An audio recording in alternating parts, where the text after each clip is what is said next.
Hey, what's going on? It's your boy BT, and I came here to talk some boxing with the thousands of True School Sports subscribers. Now, what's my brethren out there in Russia? Speaking of Russia, let's talk about one of the channel's favorite fighters. Your boy Sergey Kovalev is in action this week.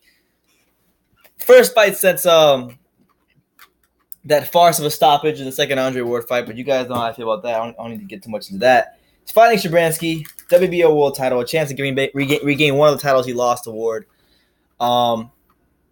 Should be exciting. I'm excited for the fight. See how it all plays out. All that good stuff. How he responds. But recently, I watched the interview by Radio Raheem. You know, big shouts out to Radio Raheem, man. Like, really respect the guy. Like as far as a boxing journalist, tremendous boxing journalist. Always knows how to get a little bit extra out of these fighters. So you know, someone coming up. You know, I got mad respect for Radio Raheem as a journalist, but Sergey Kovalev had an interview with Radio Raheem, and he was basically talking about his life and just how he's changed mentally, how he's changed spiritually, how he sees things differently now.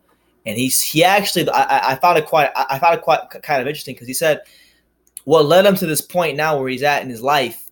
He described it in his own way as there was 4 bells that had to go off for him to kind of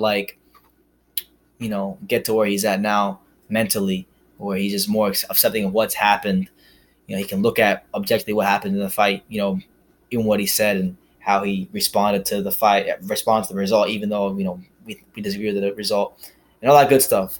And I think I think from what I saw a guy with a changed attitude. I saw a guy who's really done some real reflecting and looking in the mirror. And I saw a guy that I'm not going to go on a limb and say he's going to dominate 175, but I see a guy that on Saturday night should get the victory, and if he stays in this mindset, could be a dangerous fighter for anybody in the division. He's gonna be a problem for anybody in the division because his head seems to be screwed on straight. Now I don't know. I'm just going off what I saw in the interview, but he's described it as 4 bells, 4 things that happened in his life for him to get to this point where he's kind of humbled himself. And okay, so there was a Chilemba fight where he didn't look that good as he did in the past. Is what it is there. And then there was the first Ward fight where I thought he won, but towards those middle to later rounds, he definitely lost a lot of the sharpness he had earlier on in the fight.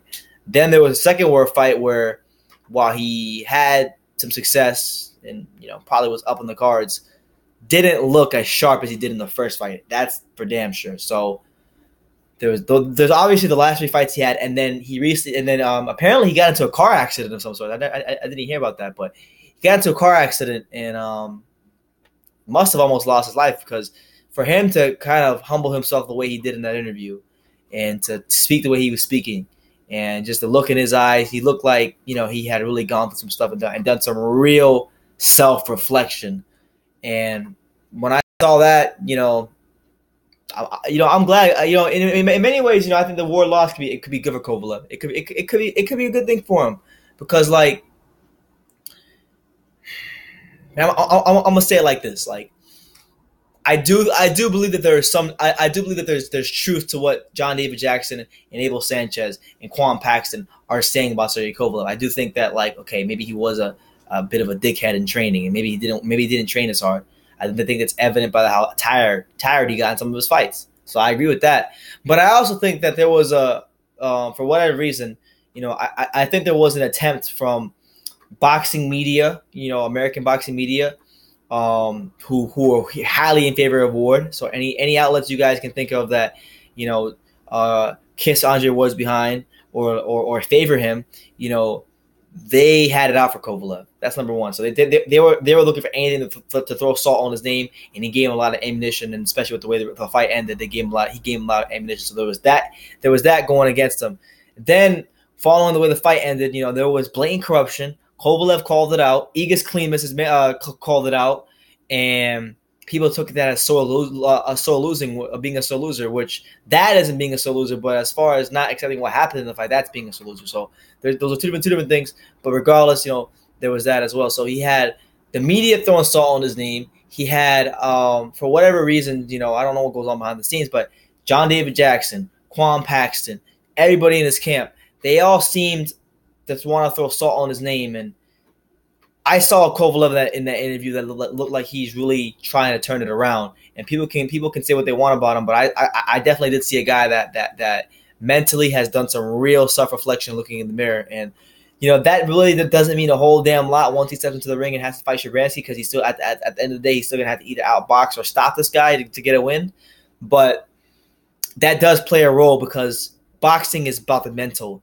And if Kovalev, if he really is by mentally, if he's humbled himself and he's maybe even worked on some different parts of his fight game, because I actually did see a video on Fight Hub where he was practicing ripping body shots, and he looked like he was actually working on going to the body, which is something that John David Jackson said he was trying to get to him to work on for years, and he was never able to do that. So,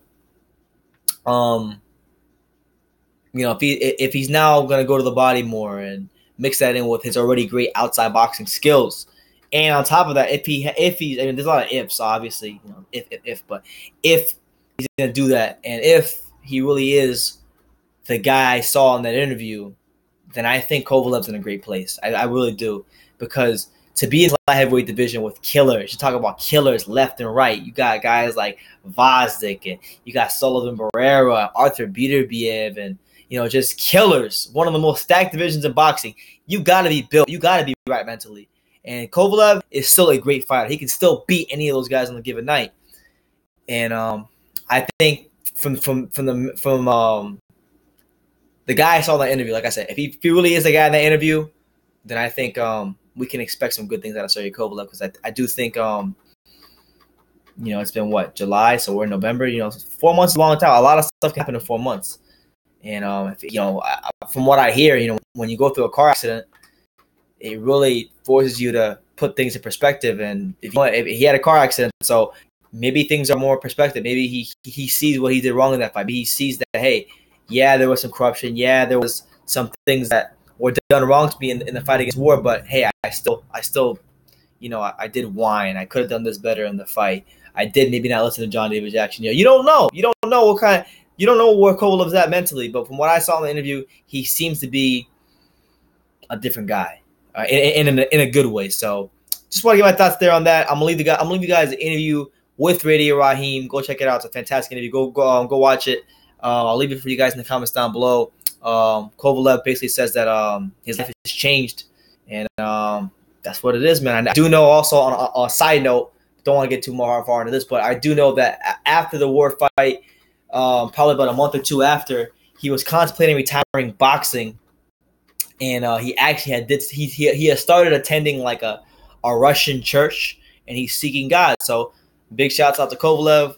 We'll keep you in prayer, man. As with everybody else in boxing, but yeah, man. Hopefully he's right mentally, and I think it'd be great. The light heavyweight division is better if Kovalev is Kovalev. So let me know what you guys think in the comments down below. Go check out the interview. It'll be in the link in the description. So please go check it out. Great stuff from Radio Raheem and Sergey Kovalev. And like I always say, man, you can love me or you can hate me, but I'm just a kid from Dania. And until next time, take care, guys.